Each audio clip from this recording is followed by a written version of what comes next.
What's up, guys? Belmont here. So, Castlevania Symphony of the Night is without a shadow of doubt one of the franchise's most important games.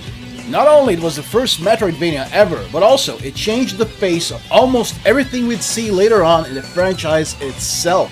And such a big impact was only natural. It was a much bigger game with RPG elements like leveling up, spells, storable healing items in your inventory, and dozens of pieces of offensive, defensive, and support equipment. And just last year, we were given a mobile version of the game. But we all know a touchscreen could never hope to faithfully replicate a physical controller's effectiveness in an action game, so certain changes had to be made. Some of them even give you colossal advantages, and I'll tell you all about it. All I ask in return is that you hit that righteous like button and subscribe to this channel. So alright, let's get this show on the road. Once I caught wind that Symphony of the Night had been released for mobile devices, doubts inevitably arose inside my mind. How are the controls gonna be? You know, this is an action game with a lot of depth and complexity to its game design, and for this reason alone, I gave the sport a wide berth for a long time.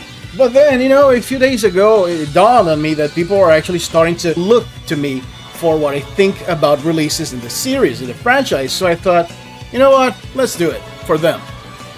The game begins with the timeless and perhaps one of the most iconic scenes in the entire franchise. Richter stands before the stairs that will lead him to Dracula. He's about to fulfill his duty as a Belmont, which is also exactly what happens at the end of the colossal Rondo of Blood, which I'll feature soon in this channel, so remember to subscribe so you don't miss it. As I started, I wasn't exactly worried about dying here since, it's impossible. However, I was positively surprised by one feature. Richter's whip rush attack can be executed instantaneously with the tap of a button. Of course, creating those macro buttons is a way to compensate for the difficulty we're all going to have, at least to an extent, in doing more complex or fast moves without having any sort of tactile response to tell us where our thumb is on the virtual D-pad. But also gives you an upper hand because this special move's execution becomes instantaneous. His slide, which can be converted into a flying kick by performing a second slide while the first one is still in effect, was also given a dedicated button. Now, I particularly thought this was a waste since all you have to do is hold down and press jump.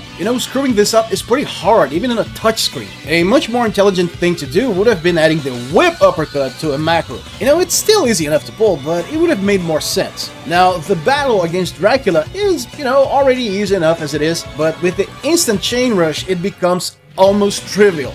And also, now the item crush is done by pressing up and the special attack button.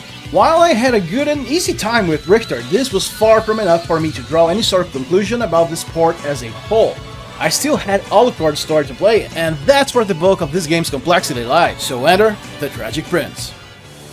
Right off the bat, the first thing that came to mind was the fact that there were no dedicated button for weapon arts, so Alucard's teleport attack had to be done manually.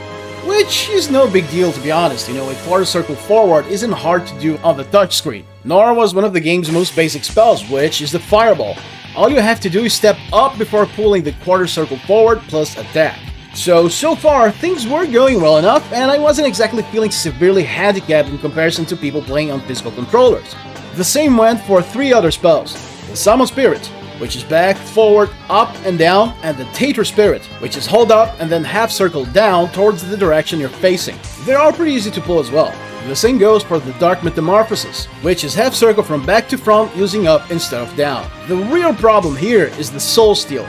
For those of you unfamiliar with it, the command is back, half circle back, forward, and attack. Pulling the special move in the middle of combat during critical situations will probably spell death for most people, and once again, due to the lack of a tactile response to know exactly where your thumb is on the D-pad. However, once you pull any spell off, just hold the spell icon on the upper left corner of the screen and you have the ability to select one of them using a simple tap. My recommendation, of course, is that if you're playing this for the first time, leave the Soul Steal spell always at the ready. Now, if you're a veteran to this game and know exactly what you're gonna face in every single room, then it's really up to you. Which leads us to the rest of Alucard's gameplay. During situations where you have to move very quickly and resort to things beyond simply attacking straight ahead or while crouching, you may find yourself fumbling certain inputs. Many were the times where I ended up throwing an axe the other way as I had to stop moving forward mid-jump to throw an axe while still airborne, or even fumble diagonal attacks and kicks while in mid-air because I'd fumble quickly alternating between forward, down forward, and forward again. which on a physical controller is one of the most basic things to do. The ability to have an overkill spell like Soul Steal at the press of a button introduced a different level of aggressiveness to my strategies though. Purposely landing in the middle of a bunch of enemies and sucking their life force in a fraction of a second is a major deal in combat strategy, allowing you to press harder.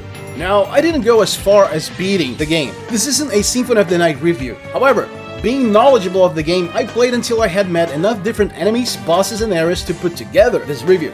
So now, let's talk map exploration. First off, going to the map proved to be no problem whatsoever with the touchscreen. Even doing things like that frame-perfect delayed jump in order to access a few areas early in the game was easily done. If you're wondering how to do this, as soon as you begin falling off a ledge, jump. It may take you a few tries, but once your muscle memory registers this, you rarely fumble this technique. And it's not like you have many reasons to do it anyway, so... Now, fighting enemies can be a different issue though.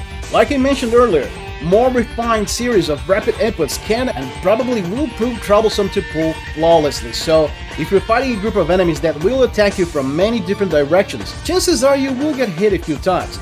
Now again, if you're a veteran to this game, then this won't really be much of an issue, but if you're new, this can put you in a tight spot.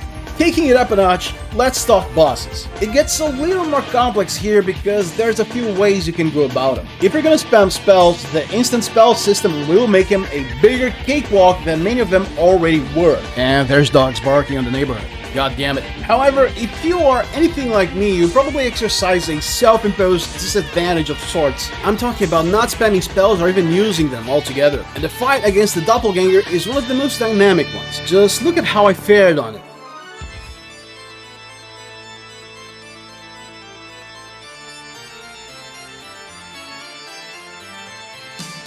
Not the most elegant thing you'll see today, I'm certain. However, against more standard bosses such as Gaibon and Slogra and the Griffin, the increase in difficulty wasn't that much of a deal. But for more complex bosses to fight without using spells, such as Syla, if fought pretty early into the game, you'll once again feel the negative impact of the touchscreen. Which brings us to blocking, attacking, and jumping, or rather a combination of them. What kept me away from this mobile port for so long, or rather any games that include jumping at different heights and being able to attack, is the fact that you'd actually need to use a finger to hold the jump button and another one to attack. Unlike what I and probably a lot of players will do, which is pivoting part of my thumb on the X button and pressing square with the tip, or slightly rolling my thumb to the right in order to press circle. If you attempt this technique here, you will drop your inputs. However, as I progressed through the game, while constantly shifting my thumb back and forth between those two buttons was strange at first, eventually it becomes manageable without much effort. And still on the multiple button ordeal, let's talk blocking. I know, blocking isn't really much of a deal through most of the game. A lot of players will simply jump over things and rain death over their enemies in one fluid motion. However, those are two different things. A playing style that minimizes the need of blocking isn't reason enough to ignore a technical issue. In Symphony of the Night, blocking isn't something you often do while standing completely still. You usually find yourself mobile to an extent while blocking, and jumping is usually a big part of it. Landing with your shield already up is a classic form of defense in Symphony. However, thanks to the aforementioned need to change your grip on the phone, this can prove to be bothersome. And speaking of bothersome, there is one major design flaw in this mobile port.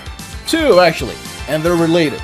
First off, besides the jump button and the D-pad, all other buttons are very, very small. I found myself missing attacks a few times because my finger wasn't exactly placed on top of the button, and it didn't help me that it's at a straight angle from the jump button.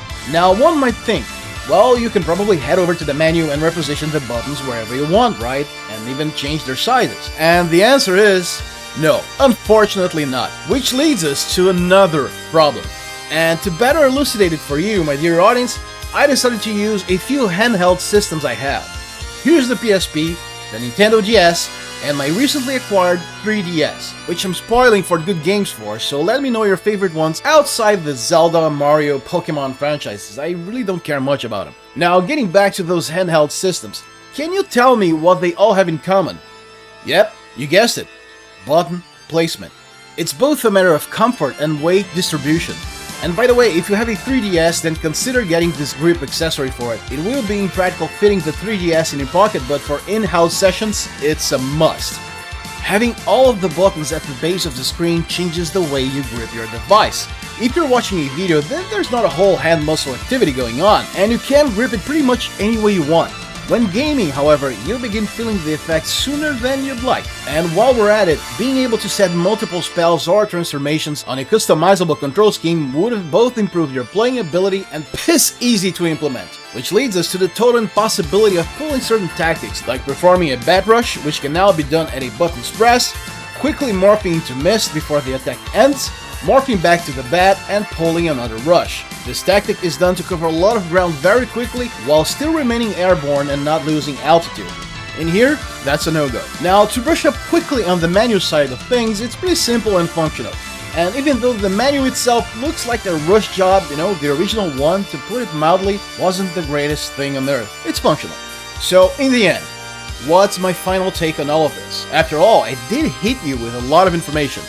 For the most part, playing Symphony of the Night on your phone's touchscreen is a positive experience. Even though the buttons may be small and the inability to customize both their sizes and placements is a downside, Symphony of the Night isn't so demanding in terms of rapid inputs. It's not like you'll be pulling highly complex and precise Guilty Gear combos left and right or pairing your way to glory. Add that to the fact that we get a few bonuses like instant spells, and the overall experience is quite interesting. And being able to legally enjoy Symphony of the Night wherever you are is just awesome. Now, those visits to the post office, which is a place that seems to be forgotten by time, will offer more than playing the amazing Final Fantasy Tactics and the stellar Valkyrie profile. At least for me. And by the way, let me know what games you play on your phone when you're outside. And now, to wrap things up, if you have a Bluetooth controller at hand, then it's almost business as usual. Word of advice though, you may experience input delays. I tested things out briefly with my PS4 controller, and while it wasn't severely daunting, it was surely noticeable. So there you have it. If you're a Castlevania fan, for the measly $3 it costs, the mobile part is more than worth it. Hell, you probably lost more money than this at a laundromat by not taking it out of your jeans and were none the wiser about it. So that was it for this video. I hope you had a great time, and I'll see you next time. Now get out there and show them what you're made of. Downward out.